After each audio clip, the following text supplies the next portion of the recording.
Good morning. Thanks for joining me for another Jen and Juice live video. I really appreciate you guys tuning into these, catching the replays, and then giving me engagement and feedback. And I hope this video serves you and adds some value to your health and to your day, and you can take something tangible away from it to make you better. So I appreciate the comments and the feedback because that's how I generate what I'm going to talk about in my next video. So typically we pick a topic and then we juice. Today I'm going to talk about our skin health.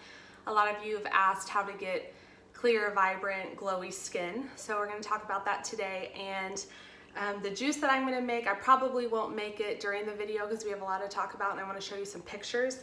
But it's an all green juice with some lemon. It's one full head of romaine, a bunch of spinach, as much as you want in there, and then I usually do about 2, 3, 4 green apples or red apples. The green apples are pretty sour, so if you like a tart sour drink, that might be something you like, and then a whole lemon. So, and you don't have to peel the lemon, you can just cut it up and stick it in the juicer, unlike a lot of other citrus that you'll want to peel. So I had a lot of questions on skin health, how to get clear, vibrant, glowy skin.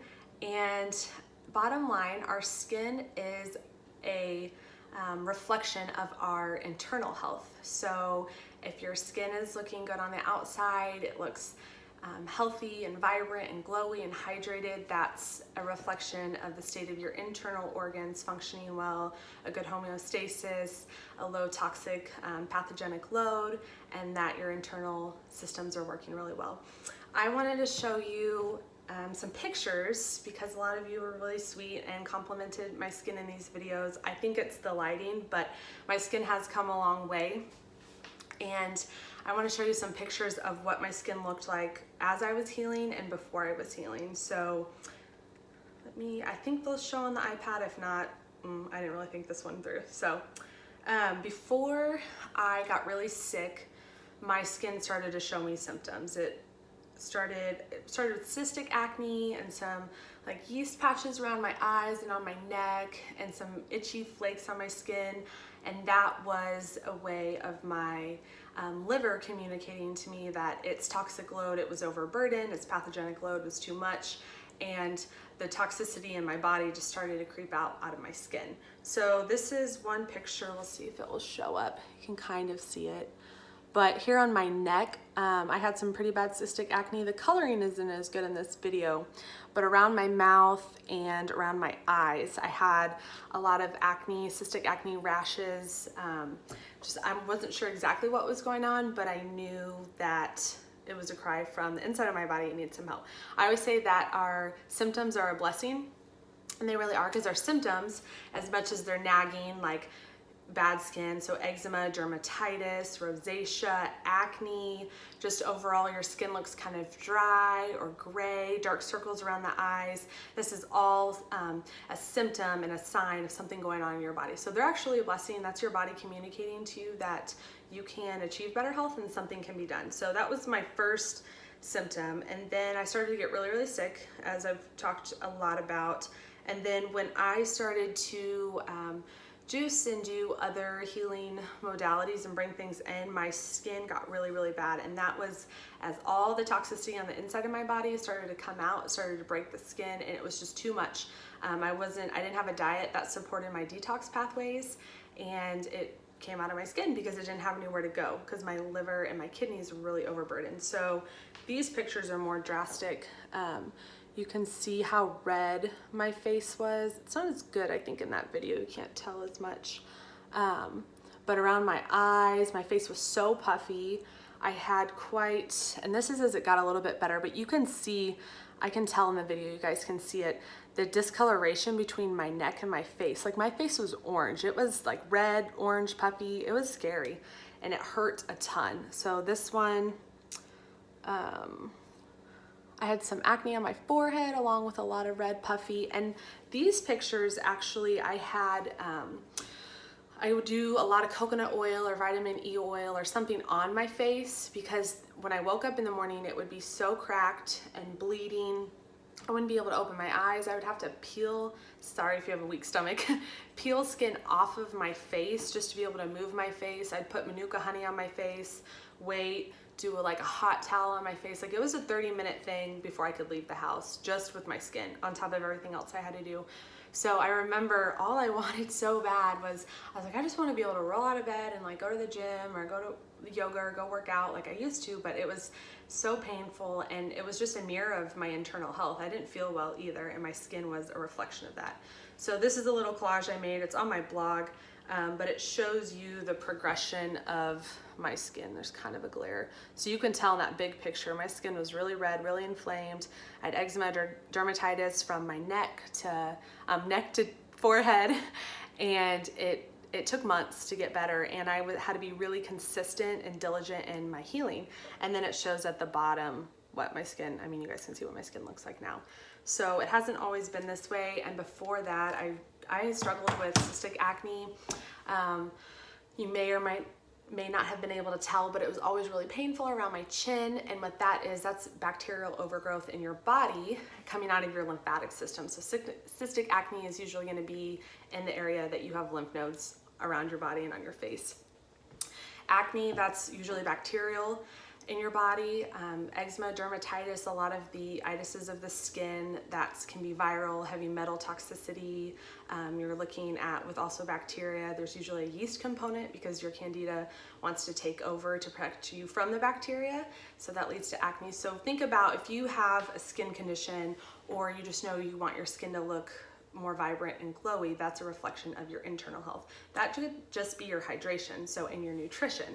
So the number one, I'll give you guys some quick ways to improve your skin health, some tangible tips, and then if you want more information about the underlying causes and some of the deep dive into this topic, check out my blog. I'll follow up in a little bit on my blog with a post about this. So the number one way to improve your skin, and you guys probably would never guess that I was going to say this, is your diet. So what you put into your body is going to come out and is what you're going to look like. So if you're eating living foods, juices, smoothies, fruit salad, raw living foods, living enzymes go in and they bring your body, they give your cells life and vitality, and that's going to reflect in your skin. So your diet is huge, and we can talk more about that if you have specific questions.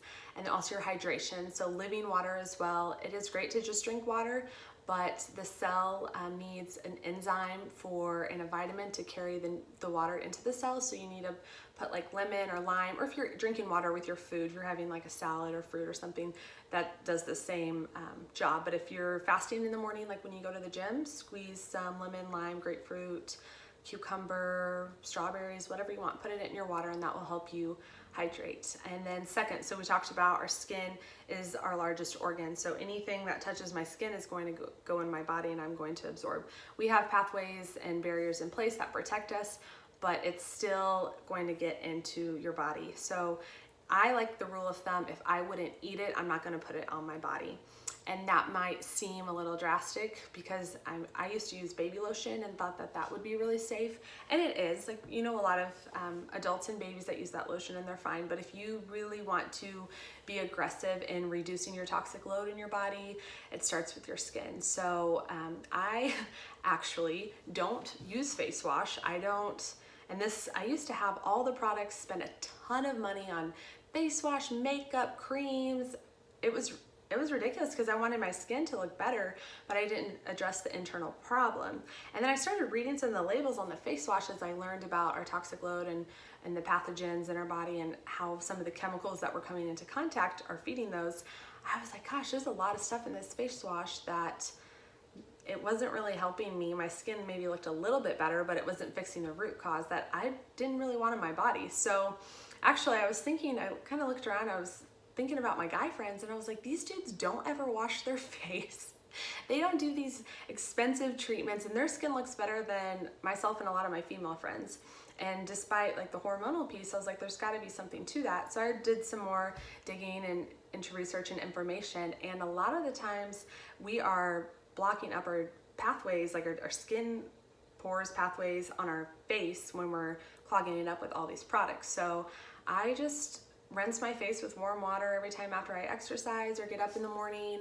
And then a couple times a week, I'll do a Fuller's Earth Clay mask.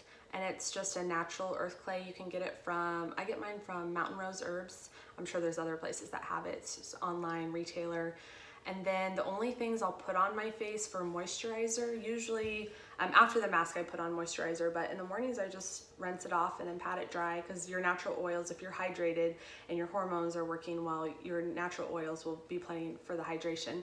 So vitamin E oil is my favorite after the mask. You know vitamin E from like healing scars, stretch marks, those kinds of things. It just rejuvenates your skin and takes away free radicals underneath the surface.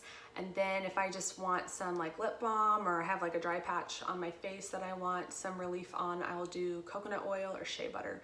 So those are all things that we ingest as supplements, or we can eat them, but those are the best, I think, for your skin. Coconut oil can be great as, you have to, it'll make you a little oily, so you have to watch if you're putting it on your hands and you're going to do something. But if you're like before you go to bed, that's a really good moisturizer. And then as well, shea butter, vitamin E, anything that you can find. And you can search products that are more plant-based or vegan or low, like they don't have parabens or SLS.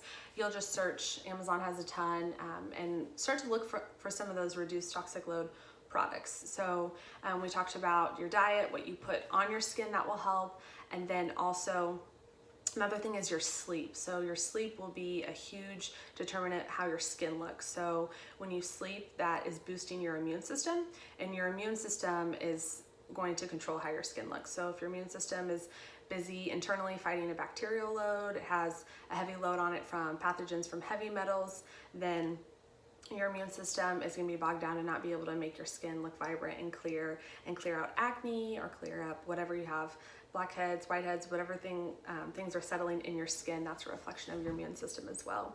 And then supplements. So there are some supplements you can take, but like I say, if your diet if you don't have a strong foundation with your diet, supplements, they're not going to be absorbed, and they're a waste of your money, and they're not helpful, I don't believe. So get a strong, clean foundation with your diet to support your immune system, support your detox pathways. That will be what makes your skin look really well. And living healthy, vibrant foods are going to hydrate you and add vitality to your skin, your sleep, and then supplements. So vitamin C and D are really good for your skin. And then we talked about the vitamin E topically. A B12 and a zinc, I recommend that everyone, even if you're a meat eater or not, take those every day, because our soil makes our food really deficient in those two. And I've noticed a huge improvement in my health and in my skin taking B12 and zinc. And I love ester C for my skin. It's a potent vitamin C, pure encapsulation solid. I really like that one. And then just diet and sleep and normal lifestyle measures. So there's no perfect potion or powder or cream that gives you vibrant skin. It truly comes from your internal health. So on my blog, I'll talk more about the bacterial, candida, heavy metals, and viral infections that we have going on in our body that are wreaking havoc on our skin. But those are just some quick tips you can take away. And thanks for joining me this morning. I'm going to make this green juice, and I will post a replay for you all later.